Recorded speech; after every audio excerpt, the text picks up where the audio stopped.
第二大边再来，第二大边的。哦，你说你齐唱吗？你这边先不要讲，你主乐出再进来，可以先不要。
各位弟兄姐妹平安，让我们一起起立来敬拜赞美神。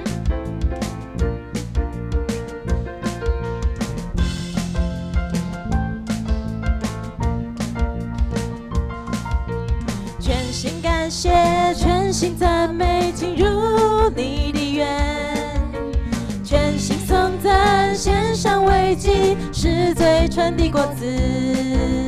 在你里面一无挂虑，喜乐满溢，常常感谢，不住祷告，盼望在于你。我要全心赞美，跳舞颂扬你名，在你殿中一日胜过在世上千日。我要全心赞美，赞美还要赞美不停。永不息，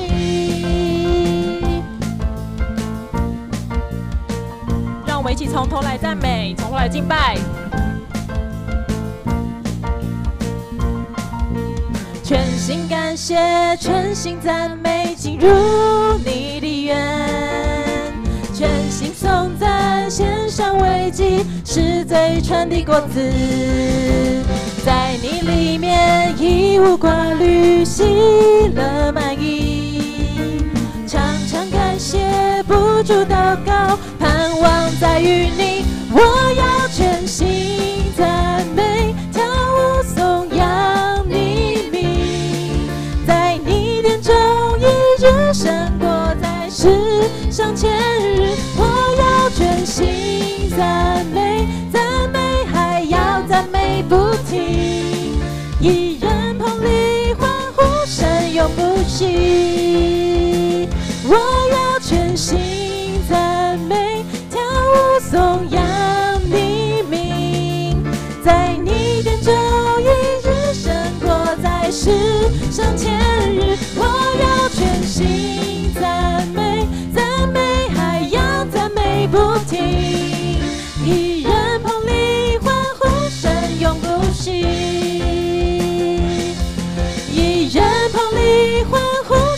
永不息，哈利路亚。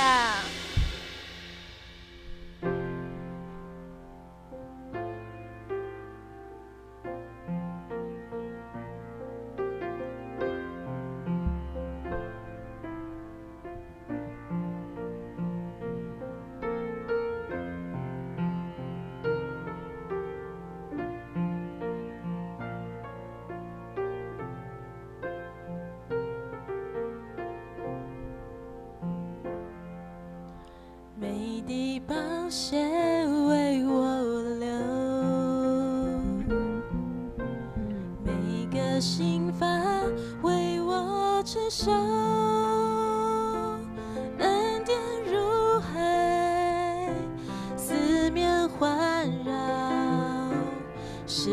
往羞愧时，你仍拥抱着我。主耶稣，你永远如此深爱着我，十架上钉痕的手告诉我，你永不放弃我。主耶稣，你永远如此深爱着我，不论是生命或死亡，困苦患难逼迫，都不能叫我与你爱隔绝。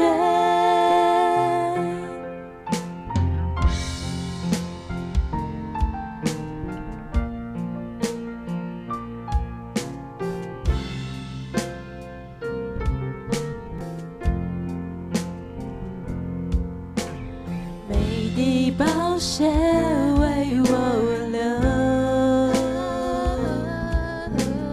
每个心法为我承受，恩典如海，四面环绕，失望羞愧时，你仍拥抱着我。主耶稣，你永远如此深爱着我，十架上钉痕的手告诉我，你永不放弃我。主耶稣，你永远如此深爱着我，不论是生命或死亡，困苦患难逼迫，都不能叫我与你爱隔绝。何等长阔，何等高深，天离地多大，你爱多浩大，无法测透，永远无尽头。我要张开双手来领受。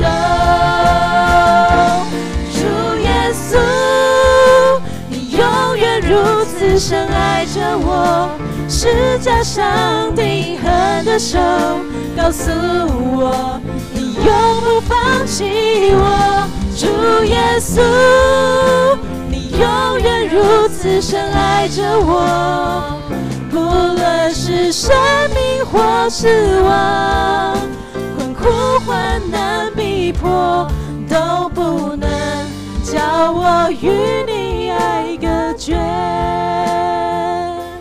主耶稣，你永远如此深爱着我，十架上钉痕的手告诉我，你永不放弃我。主耶稣，你永远如此深爱着我，不论是生命或死亡，困苦患难逼迫，都不能叫我与你爱隔绝。无论是生命或死亡，困苦患难逼迫，都不能叫我与你爱隔绝。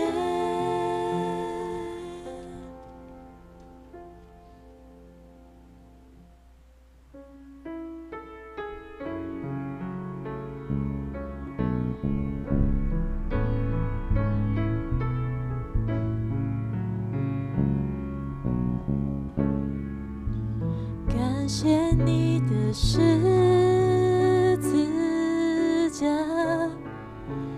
感谢你付上代价，担当我罪和羞愧，使我完全，赐下奇妙恩典。感谢你无比的爱，感谢你钉痕双手，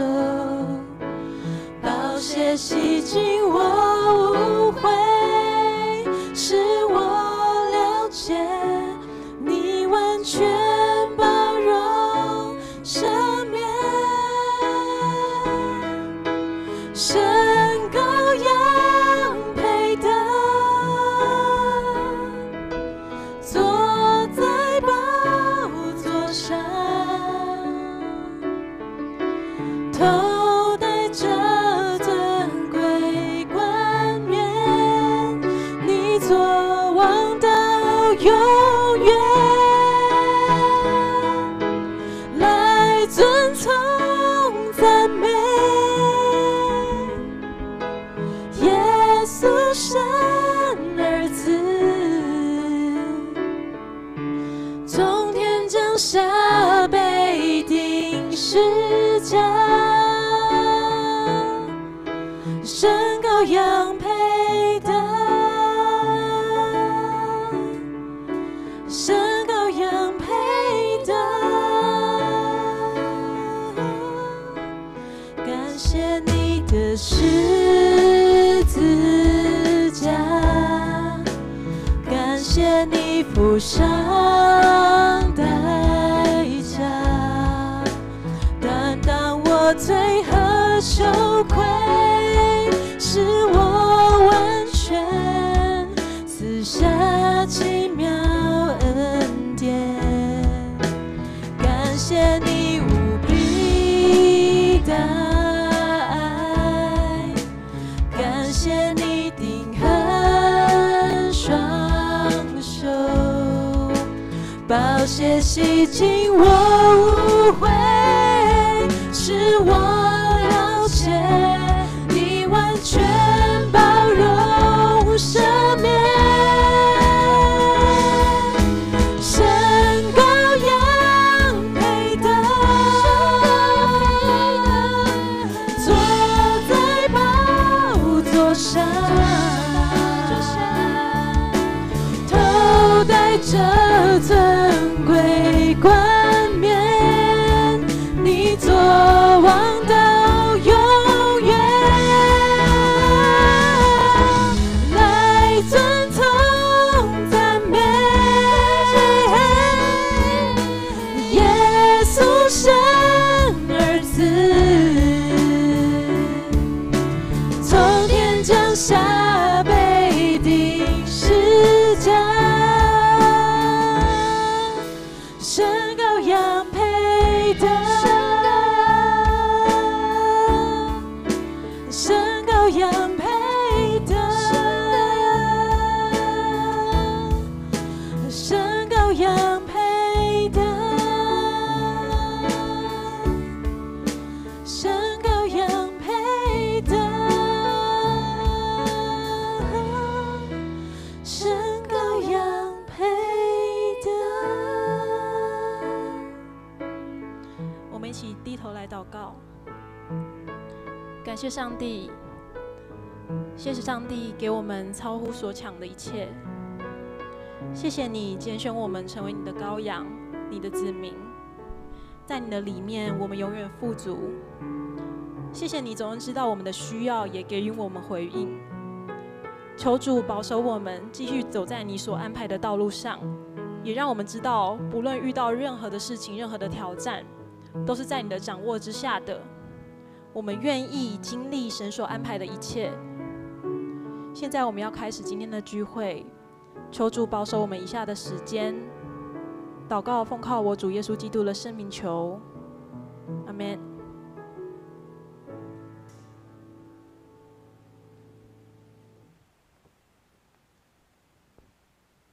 请我们依然站立，我们来攻读新的诫命。请，新的诫命，放错了吗？我还希望直接念。你要尽心、尽性、尽意爱主你的上帝，这是诫命中的第一，且是最大的。其次也相仿，就是要爱人如己。这两条诫命是律法和先知一切道理的总纲。我赐给你们一条新命令，乃是叫你们彼此相爱。我怎样爱你们，你们也要怎样相爱。你们若有彼此相爱的心，众人就因此认出你们是我的门徒了。请坐。奉献，我们请奉献的同工。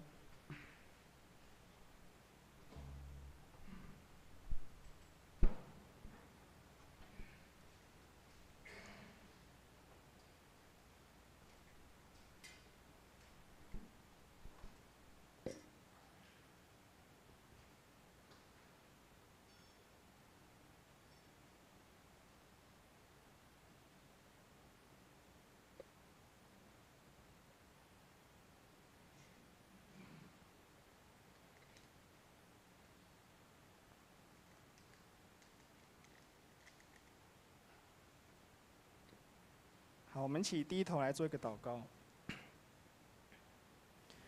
亲爱的主耶稣，我们要向你献上感恩，谢谢你赦免我们一切的罪过以及过犯，赐给我们永生，让我们在基督里成为新造的人，旧事已过，都变成新的。这是何等大的恩典！感谢天父，你有丰盛的慈爱，使我们在任何的时候都可以坦然无惧地来到你面前。为了要得怜悯、蒙恩惠，做随时的帮助。谢谢你时刻与我们同在，在我们在基督里赐给我们天上各样属灵的福气，让我们心中充满着盼望。谢谢主，你是我们心中的满足，有了你就有了一切。因为你未曾不留下一点好处给我们，在你的里面，我们享受一切的美好。愿颂赞感谢都归给你。最后，我们也用主你所教导的主祷文这样祷告说：我们在天上的父，愿人都尊你的名为圣。愿你的国降临，愿你的旨意行在地上，如同行在天上。我们日用的饮食，今日赐给我们，免我们的债，如同我们免了别人的债，不叫我们遇见试探，救我们脱离凶恶。因为国度、权柄、荣耀，全是你的，直到永远。阿们。我们报告，我们请翻开周报内页。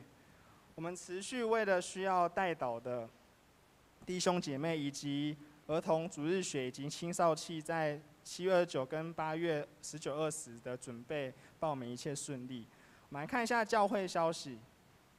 本主日是芝梅牧师前往李春生教会正道主持会议。第二点是7月14到24，两位牧师休年假，返乡探亲。那中间的7月19祷告查经会暂停一次。第三点是7月17号下午4点，教会消毒。那7月18隔天是教会是不开放的。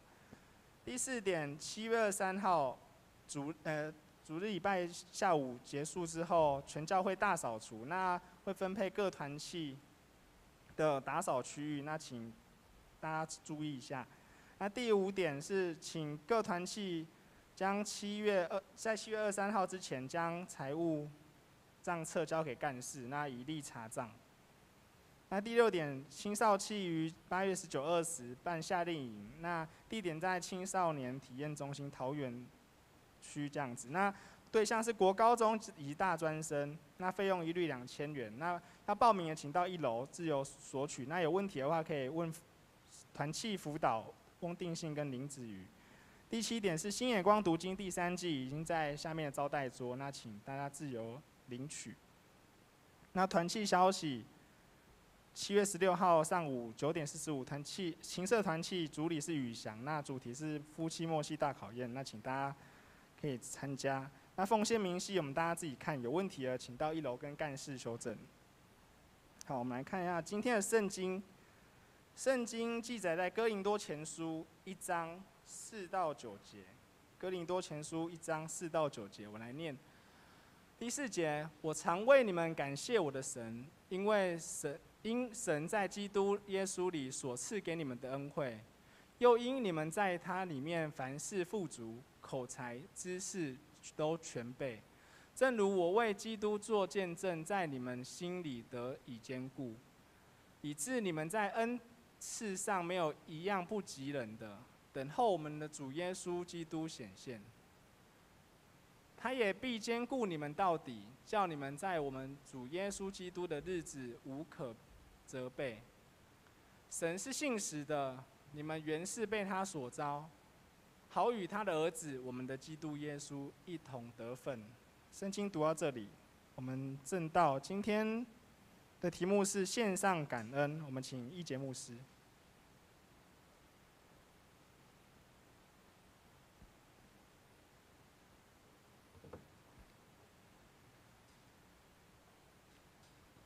弟兄姐妹，大家平安。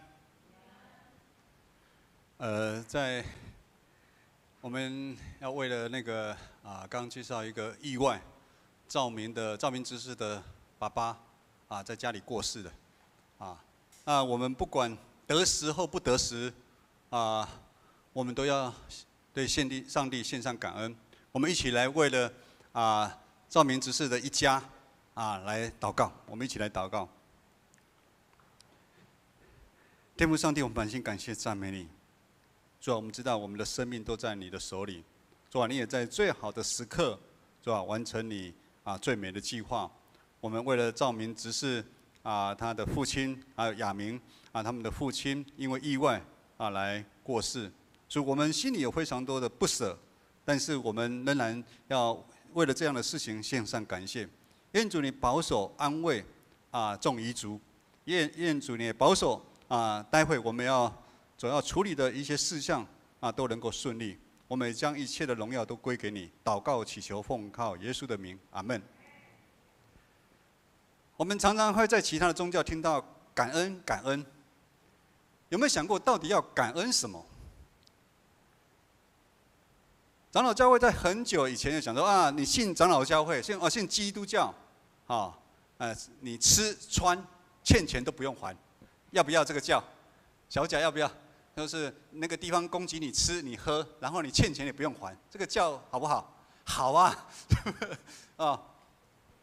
难道要这样我们才感恩吗？长久以来，这世界给我们的一个价值观就是，我们凡事都要靠自己去争、去抢。有一首比较年纪长的听过的歌，叫做台语歌年轻人可能没听过。3分天注定，7分，你们也知道，你们那么老啊，爱拼，你们也不年轻。甚至从小我们受的教育是什么样？人定胜天呐。但是我们越长大之后，知道这个是不可能的。当我们以人为中心的这个处境底下去思考，我们人很难从心里打从内心献上感恩啊。尤其在我们华人宗教文化里面，其实我们的骨子里面，我这个人占的位置分量，其实超过其他的。不要说夫妻很恩爱，不开心的时候我还是比较，所以我这个合伙开了公司，真的碰到那个，我们也看到很多的知名的产业，兄弟为了分财产怎么样，拿枪蹦蹦蹦，好像是婉柔之前的在上班的地方那栋大楼里面他们的兄弟。我这个骨子里面，甚至我这个我是赢他们拜的神明超越他们所拜的神明。虽然牧师常常会开玩笑，有这弟兄姐妹，人家外面他们的假神真拜但是他们拜得很敬虔呐。牧师有讲过那个嘛，我的奶奶在世的时候，她每天早上一定要梳妆打扮完之后，走出房门就是去烧香拜拜，这个是她每天她非常的敬虔。但是当我们呢，在我们的真神，我们却是假拜。我们对这个信仰其实有时候随随便便。但是其实牧师知道，再怎么样拜，其实大部分还是为了自己或为了自己的儿女的需要。这样的信仰其实跟使徒保罗传的基督的福音，其实价值观跟起初就不一样了。我们来看一下今天的经文，今天经文是哥林多前书1章4到5节。哥林多前书1章4到5节的经文的背景是这样子：哥林多教会是保罗亲手建立的教会，教会里面的组织少数的犹太人，大部分都是在地的，在地第一次想认识耶稣的。那其中的地位，他们在教会的信徒的地位，大部分都是比较低，甚至有的是奴隶。其实这样的信仰跟我们早期100多年前很多人那时候庙很多谁会去教会？这个你是4代还是5代？这边最多在的是谁？你那个爷爷阿嬷阿祖会进这教会，很多都是因为走投无路了听说那个洋人怎么样，然后就到教会去甚至是很中下阶层的。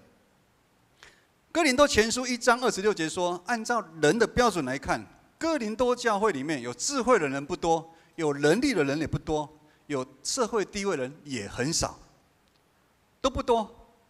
27、28节接着说，但是社会面看重跟上帝拣选的人就不一样哦。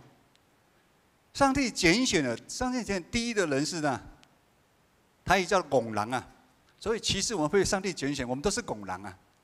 上帝要用那个，因为牧师这边是用华语写的，我现在把它翻译成华语，用台语的讲章的华语，其实也很困难哈。用拱狼，要给那个自认为很聪明的人下不了台啊。上帝的拣选，第二拣选是弱小的人，那个自以为他很强盛了。上帝第三拣选的就是那些被藐视的弱势族群的，甚至被看不起、一无所有的人，来对抗这个世界他认为他们有的。其实我们这个社会上目前不就是这样子吗？上帝拣选人的标准，其实跟我们世人的标准是不一样的。保罗在宣教的路线上面，他本来从马其顿完之后要去雅典这个地方宣教，但是雅典这个城市阻挡他，以至于他绕境到哥林多这个城市。到了哥林多之后，保罗他用很战战兢兢来传这个福音，因为他在雅典被拒绝了。哥林多的城市是一个非常富裕，但是是充满世俗化的一个城市，也是一个道德沦丧的一个城市。保罗在这个城市里面用了1年半的时间，他用心的传讲基督的真理，让愿意来到教会的人，他们不管在心灵上面，而且在实际上的生活上面，得到很大的一个改变。另外，他们在恩赐、智慧也增长了，很多的灵魂得到救赎，就教会就慢慢复兴了。保罗今天会写哥林多前书，是因为教会纷争。我们可以知道，从哥林多前书第1章的1到9节，保罗为了教会为上帝献上感恩。虽然我们都知道，从第10节开始，如果有跟着新眼光走的话，第10节开始，保罗火力全开，针对教会的错误、教会的一些事情，他来指导他们。就像今天的经文第4节说，第4节跟第5节说：“我常为了你们感谢我的神，因神在基督耶稣里赐给你们的恩惠，又因你们在他里面凡事富足，口才、知识都全备。”但是这样的一个好的景象，很快就不见了。当保罗因为某种的因素离开哥林多这个城市，去其他地方，在宣教的时候，一段时间，教会内就渐渐充满了很多的征战。教会内开始分党结派，你是属于保罗这一派的，你是属于亚波罗这一派的，你是属于彼得这边的，甚至有很多不同的信仰的观念。什么信仰的观念？就是很多我刚刚讲了嘛，第一代的他可能拜了很久了，突然来到教会，他很多的习惯其实还没有完全被调整。这边第一代的信徒请举手一下，第一代的，小脸你不举手哦，你阿嬷是，你阿嬷是，你第3代哦像牧师也是啊，刚开始信主了之后，第一个很明显的是在众人的面前我不敢祷告，然后还有很多以前传统的，因为我已经拜30几年了嘛，所以已经很习惯的一些动作语言还没有办法改变。当哥林多教会那个保罗离开之后，很多不同的信仰的想法又到这个教会里面，甚至很多外面的不同的知识盖过教会的真理，世俗价值观影响了教会，以至于保罗所建立的哥林多教会，他本来传给他们纯真的一个信仰，没办法经过时间的一个考验。保罗听到这样的消息，其实他内心非常的沉痛，心急如焚呐。如今21世纪的教会的情况，对那一些忠心侍奉上帝的信徒，其实心里也非常的心疼。心急如焚呐。尤其是我们自己的长老教会，哦，我们所属的这个地方叫做台北中会，哦，你们年轻人可能比较不知道哈。长老教会在全省总共，我们整个台湾哦不能叫全省，全省会被骂。啊，整个这个全国的里面哈，有1000多间教会，不管山上，不管海边，不管离岛，都有教会。这是宣教士我们开拓一个很重要，我们要让每一个乡镇、每一个地方都有基督的福音。大台北，我们从中山北路来区分，中山北路以西这边叫台北中会，中山北路以东叫做七星中会，七星就是阳明山七星中会。我们台北中会这边有99间教会，在这10几年的当中，有超过一半的教会牧者更动。最近这几年情况更严重，就是平均99间里面有15间左右的教会没有牧者。我不知道大家觉得有牧师跟没牧师有什么差？我不晓得，有经历过的请举手。啊，有经历过，哎，感觉怎么样？我以为没牧师是正常的。又好说，因为他刚来就是没牧师是。哦，所以你觉得没有教会没有牧师是正常的？哎，宇翔呢？来，宇翔比较那个从小有差别。有差，群龙无首，需要有人来领导。群龙无首哦，我还没问到长老哎哈，不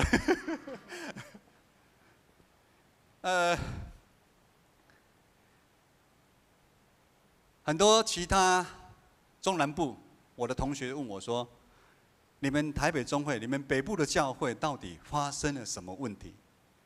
我们都知道罗马不是一天造成的，有一本书叫做《问题背后的问题》，也就是说，我们当看到这个家庭产生问题的时候，它绝对不是一天造成的。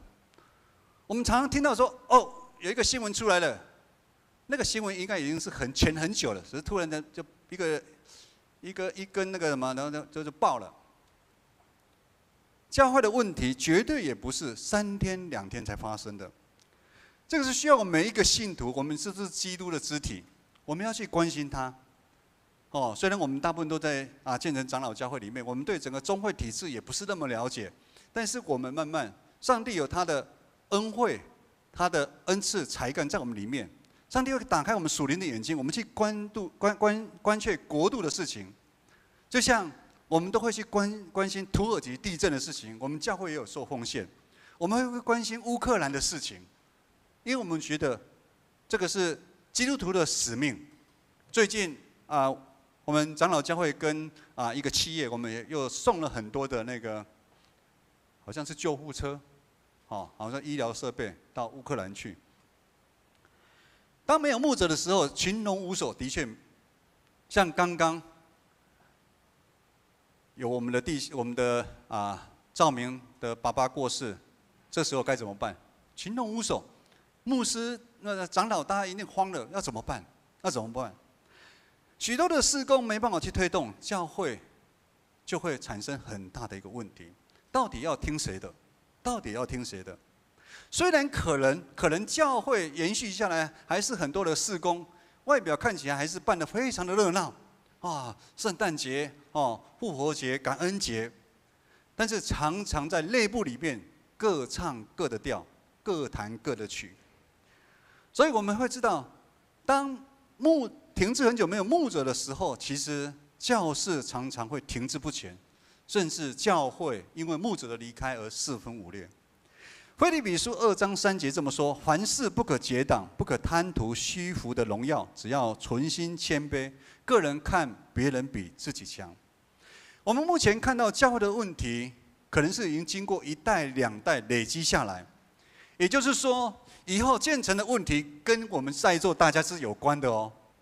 以后建成好坏，是你们这个新的一代影响的哦。所以我们不能说我们现在已经不好了嘛，我们就一直让它烂下去。我们现在就好像现在台湾一样，8年级要站起来了，已经9年级9年级的也要站起来了。我们这个5年级的已经退到后面了，因为我们这5年级已经死骨不化了。小甲，现在是你们的时代了。现在台湾是你们，所以非常的重要。你们决定台湾的未来，教会也是一样。经过1代2代，其实代代下来，这样一直不好，一直下来。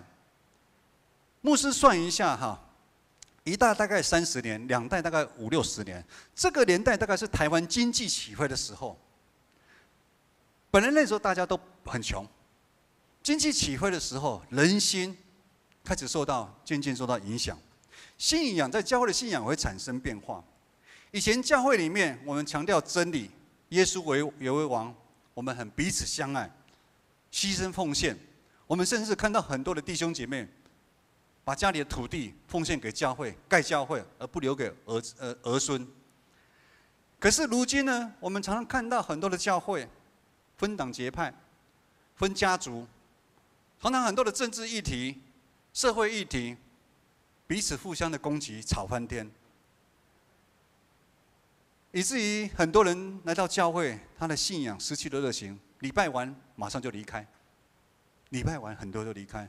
这种人尤其大教会，像你们现在没办法，现在牧师其实一边讲一边在点名的，哪一个没来然后牧师之后就会电话关心那以至于长老教会很多5年级左右的，像现在的年纪，很多的长老教会是没有的，因为全部出走。因为上一代有许多的问题，以至于他们在他们年轻的时候，他们看不下去，全部大量的出手。浸会长老也是5年级，浸会长老是算是硬撑下来的他是算硬撑下来，硬撑下来不容易但是那些出走的这些壮年5年级，这些人现在就成为其他教派的很大的祝福。所以上帝的心意有时我们也不知道，不知道。传道书9章第9节这么说：日光底下没有新鲜的事。我们今天教会碰到的事情，在2000多年前保罗的教会一样碰到一样的事情。当教会失去真理、失去合一、失去基督的时候，教会还是教会吗？有时候我们会觉得，这个好像是俱乐部。要是这样，教会的盼望在哪里？教会还有什么值得我们献上感恩的吗？我们来看今天的经文第2段的经文，哥林多前书1章6到9节。6到9节，牧师来读一下第6节。正如我为基督做的见证，在你们心里得以坚固。第7节，以致你们在恩赐上没有一样不及人，等候我们的主耶稣基督显现，他也必坚固你们到底，叫你们在我们主耶稣基督的日子无可责备。神是信实的。第9章这一段很重要，就是神是信实的，你们原是被他所召，好与他儿子我们的主耶稣基督一同得分。教会在这样乱七八糟的下面，我们依然从经文里面，我们看到了一个亮光。保罗他没有因为教会这样乱七八糟，这也是问题，那也是问题，千疮百孔，他就出言咒诅教会。有很多弟兄姐妹因为含恨离开教会，咒诅教会，甚至彼此互相的争吵，离开教会。我不晓得那些5年级有的一定有的是含恨离开教会，被长辈们欺压，或者被弟兄姐妹们迫害。因为保罗他知道，教会不是属于他保罗的。教会也不是属于那个口才很好的亚波罗，教会更不是属于那个在耶路撒冷人当领袖的那个彼得的教会，教会更不是世上有钱有势人的教会。教会是谁的教会？教会是上帝的教会啊！这个是我们一个很大的一个盼望啊！我们要好加在，就是说，教会是上帝的教会啊！我记得知梅牧师的父亲，也就是我们郑春姐伯苏妈的先生，子怡的阿公，那时候我们去教会的时候，啊，他的父亲就说：“哈，他是外省的哈，你们怎么可以去李登辉的教会？你们怎么可以去李登辉的教会？要么去其他的教会，不要去李登辉的教会啊！”他觉得是李登辉的教会，长老教会是李登辉的教会。教会不是李登辉的教会，教会不是任何一个人教会。教会，我们的盼望就是教会是上帝的教会。以弗所书1章22节到23节说，基督是教会的头，教会是他的身体。上帝真的是爱我们，透过基督建造教会，而不是透过人来建造教会。保罗知道，我们人都一定会犯错。甚至牧师都会犯错。我们知道有许多的大牧者，他们犯错之后，有多少羊是非常的难过而离开教会吗？很多的长老执事在那边吵架的时候，你知道有多少的弟兄姐妹在看的时候，心里面也是多么的难过吗？但是我们就是人，我们常常会受罪恶来引诱我们，引诱我们怎么样？依靠自己。牧师也曾听某一个教会有一个，其实常常会出问题，都是他们从年轻非常的认真，他们非常的爱主来侍奉上帝，可是常常当他们老的时候，他们的就偏差的，因为他们想要依靠自己。有某一个教会的长老，他目前已经80岁了，按照我们的法规，他不能再当长老的。好，我们长老其实也是69岁当选，可以做到73岁你就退下来。好，那牧师也是一样，长老教会的法规规定，牧师70岁强制退休。但是这个长老现在仍然在，他怎么说？这个教会没我不可以，这个教会没有我不行，我要做到我死为止。弟兄姐妹，教会没有一节牧师 ，OK 的；教会没有教会长老煮爱餐给你们吃，不行。不行，吃的比较重要，吃的比较重要，吃的比较重要。我们常常要依靠自己，依靠上帝以外的东西，但是我们都知道，靠山山倒，靠人人倒。所谓靠人人倒，是说。夫妻为什么会倒？因为当我们如果没有依靠上帝，让耶稣成为我们一家之主的时候，夫妻其实也会出问题的哦。我们台湾的离婚率在全世界也是有名的哦，所以是不容易的哦，不容易的哦。因为每个人真的很软弱，不是每个人愿意去碰到那个事情。就像最近的李玟其实牧师也蛮喜欢的嘞，很阳光，属于我那个年代的。听到我也吓一跳嘞，忧郁症嘛，是不是？牧师就突然想到那一句经文：“喜乐的心乃是良药，忧伤的灵使人枯渴。”这是真的哦。牧师以前在做生意的时候，有客户，他一直想结婚，他赚很多钱，一个女的，他一直想结婚，已经到了40几岁了哦，好不容易他结婚了，因为他跟牧师买了很多房子了哈。然后他结婚的时候，哇，好开心哦，好开心哦。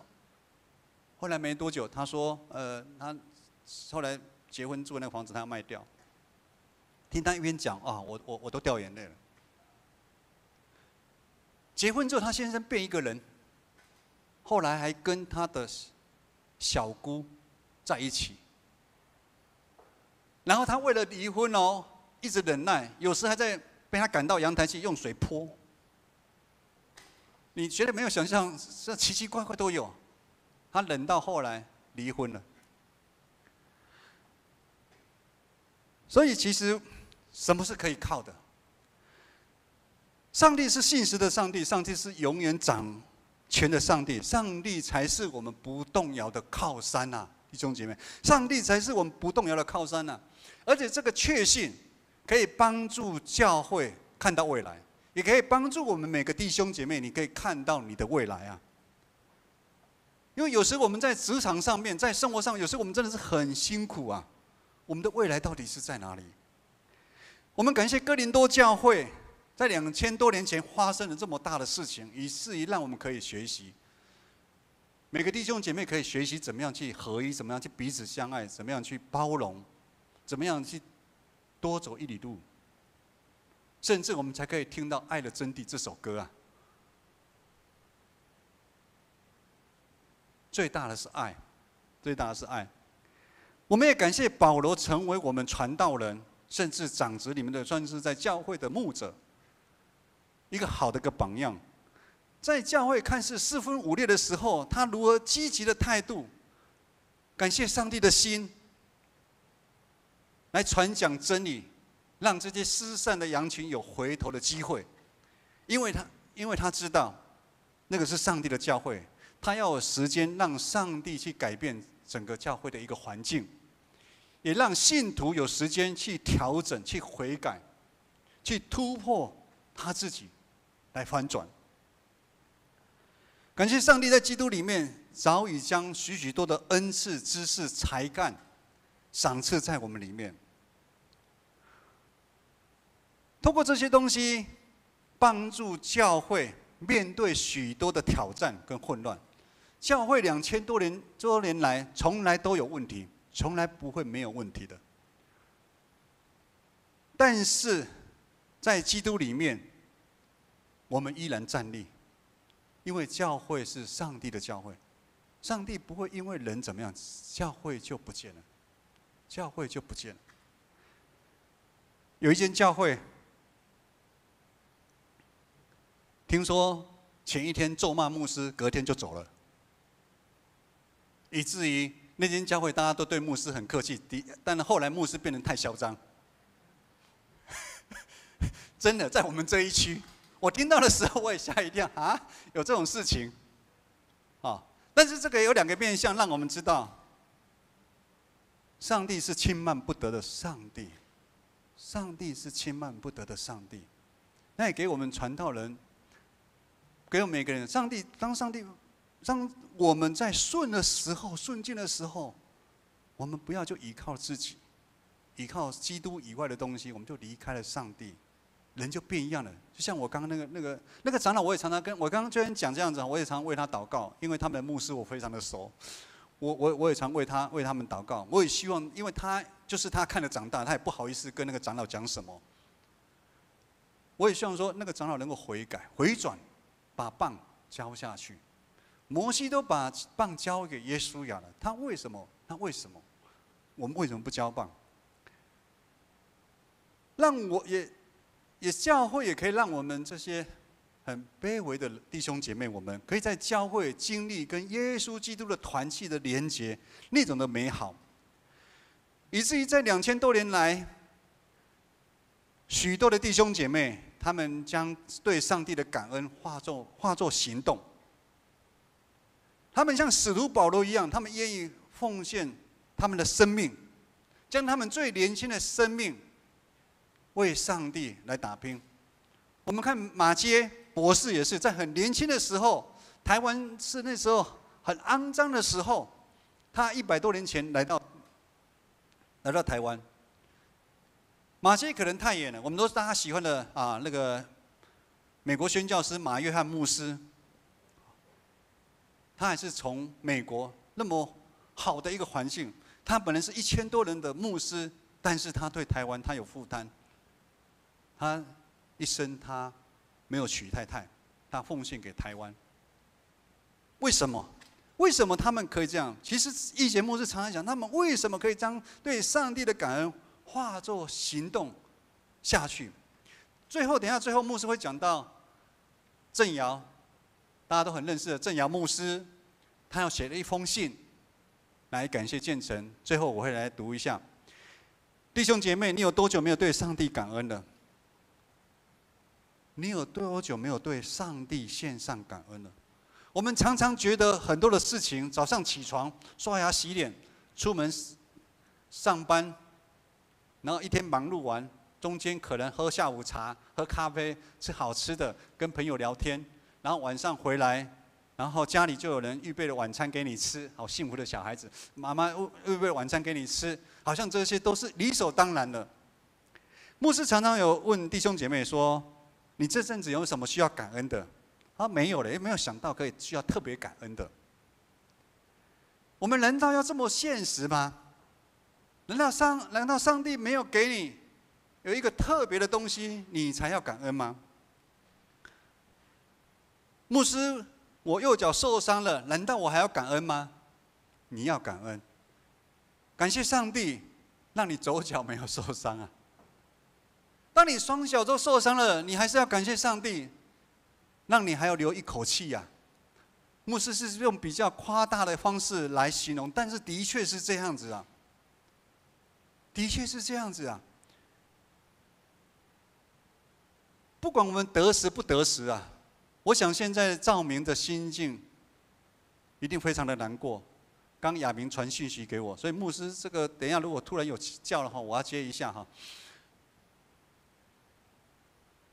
亚明刚传给牧师，他说他非常的不真实感，说他爸爸走了。那请教会的弟兄姐妹们帮忙协助处理代祷。我们什么时候会有意外？其实我们都不知道，但是我们仍然为了这件事情，我们要献上感谢。牧师常常在很多的身体病痛的弟兄姐妹上面，看他们倚靠上帝，然后度过那个难关，度过那个病痛的时候，牧师为了他们，对上帝献上感恩啊。我们教会现在目前有几位弟兄姐妹在做化疗，佳佳的妈妈，还有干事的妈妈，以及我们一个昭明的姐姐。那个化疗其实是非常非常的痛苦啊。但是牧师常听他们讲，他还是感谢上帝。牧师有这样的弟兄姐妹，我也能成为你们的牧师，我非常的骄傲。教会里面不缺的就是有恩赐的人，有知识的人，有才干的人。也就是说，教会其实不缺那种在社会上面有地位、知识的人呐。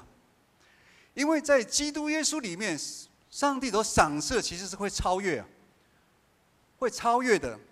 教会最缺的就是傻傻跟随耶稣，让耶稣使用的弟兄姐妹。我们建成，我们有爱。都有听过，请举手。这个不是口号哦。如果我写我们建成我们有爱，然后我们建成其实我们没有爱，我就老苦也那样在。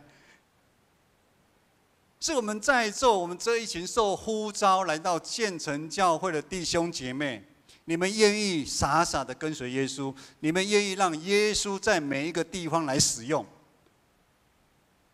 每次在礼拜五的时候，我看你们在练团的时候，牧师站在后面，如果有跑下来在后面的时候，我心里面好喜乐，你知道吗？我为了这样的事情，为了跟上帝献上感恩啊！新的一代起来了，他们愿意在礼拜五晚上下完班，有人还赖说我晚5分钟，我晚3分钟，大家来这边来，为了今天的礼拜来做预备。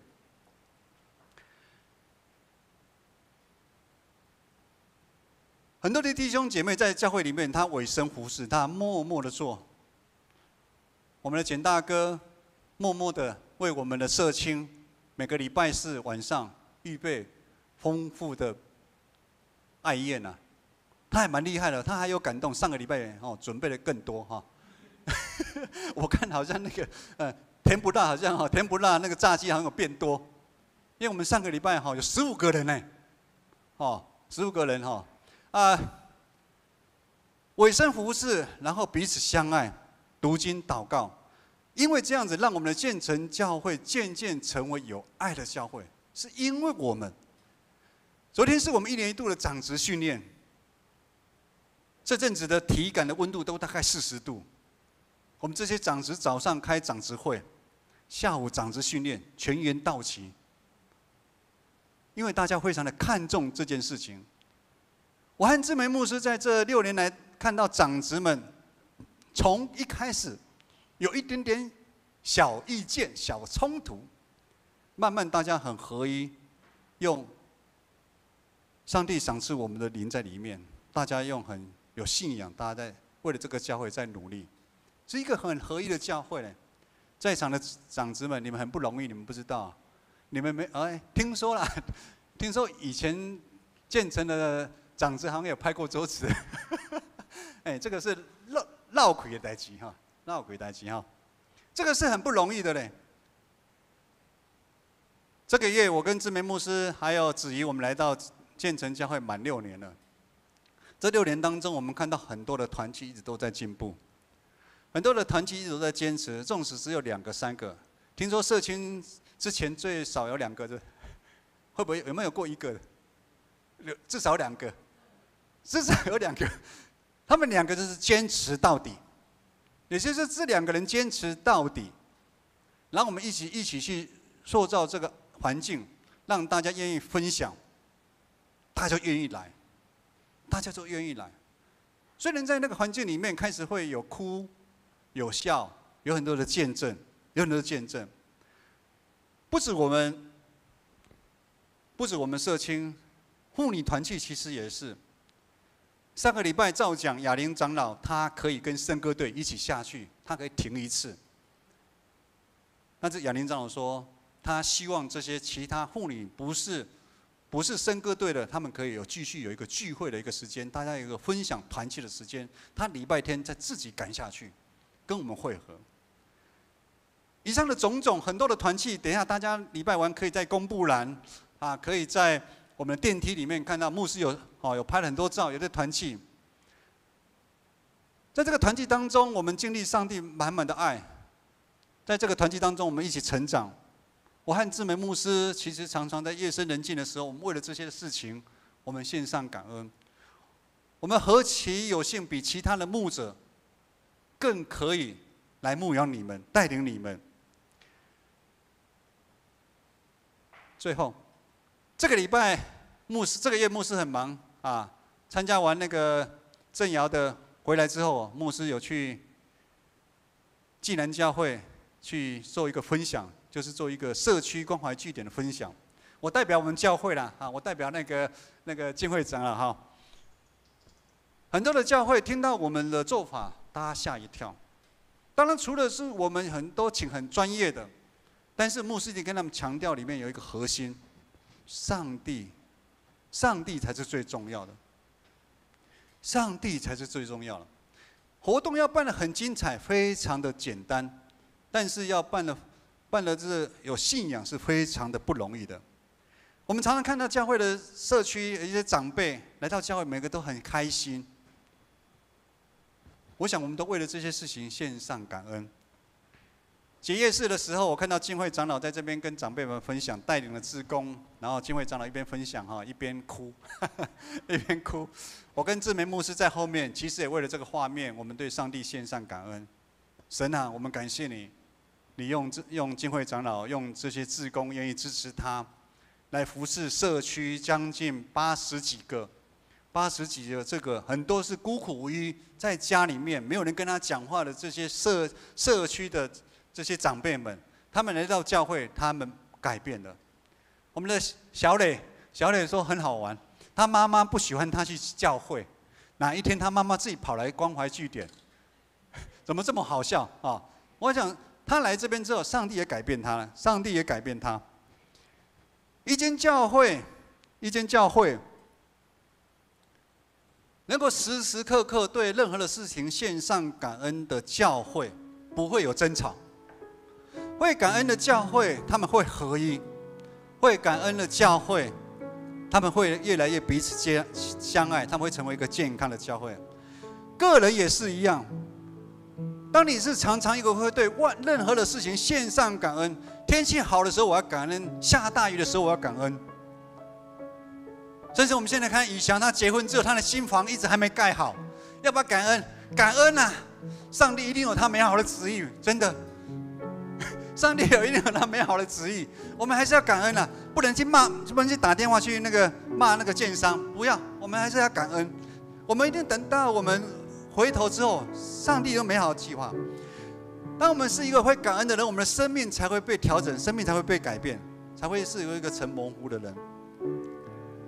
因为时间的关系，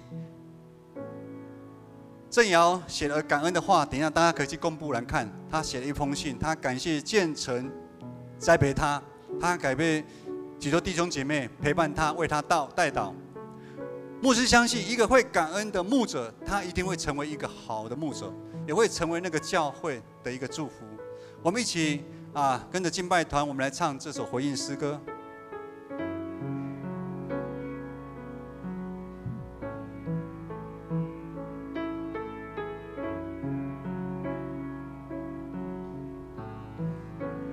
感谢你的十字架，感谢你付上代价，担当我罪和羞愧，使我完全赐下奇妙恩典。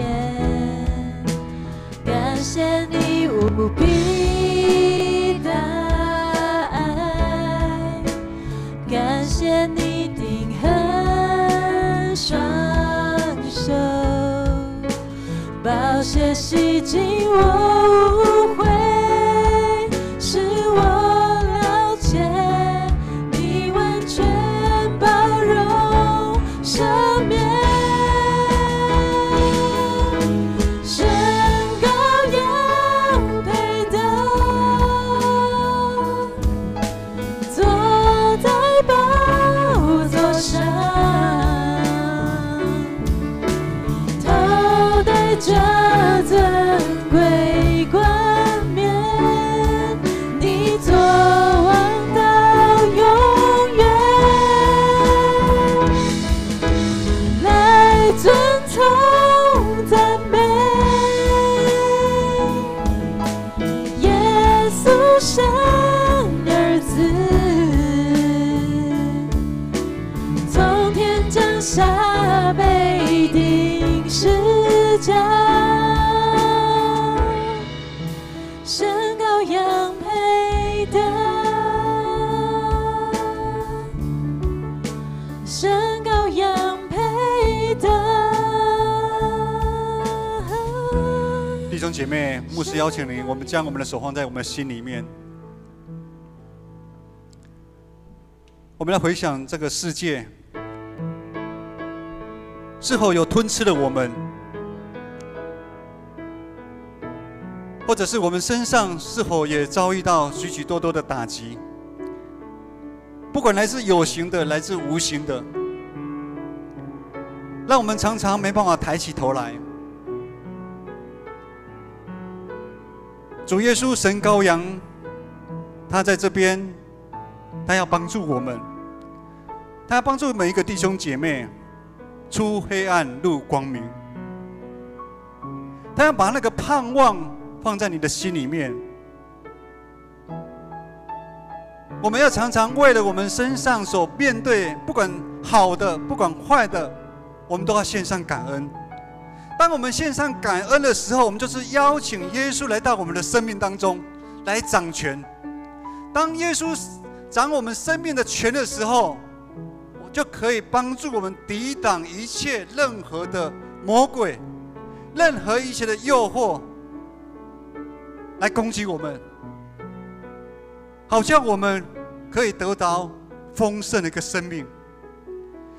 愿我主耶稣基督的恩惠、天父上帝的慈爱、圣灵的感动，与你们同在，从今时直到永远。阿们。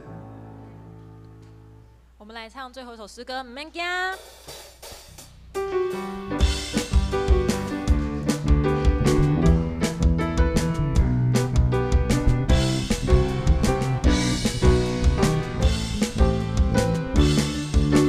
主，求你使用我，主差遣我，是被掳的释放，瞎眼的看见，将那受压制的自由，大声赐的力量，勇敢地面对每天的不一样。每样都会样，有主同行，我不害怕。我要去传扬，每天都说哦哈利路亚，我哦我哦我哦哦我哦我哦我哦哦我哦我哦我哦哦我哦我哦我哦我哦我哦哦我哦我哦我哦哦我哦我哦我哦我哦我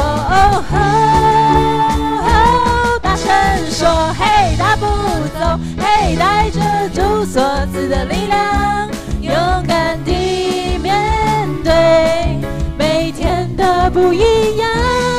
每呀嘿，走会呀嘿，有主同行，我不害怕。我要去传扬，每天都说哦哈利路亚。哦哈利路亚，哦哈利路亚，哦哈利路亚，哦哈利路亚。华语礼拜到这边结束，大家可以互相交流，谢谢。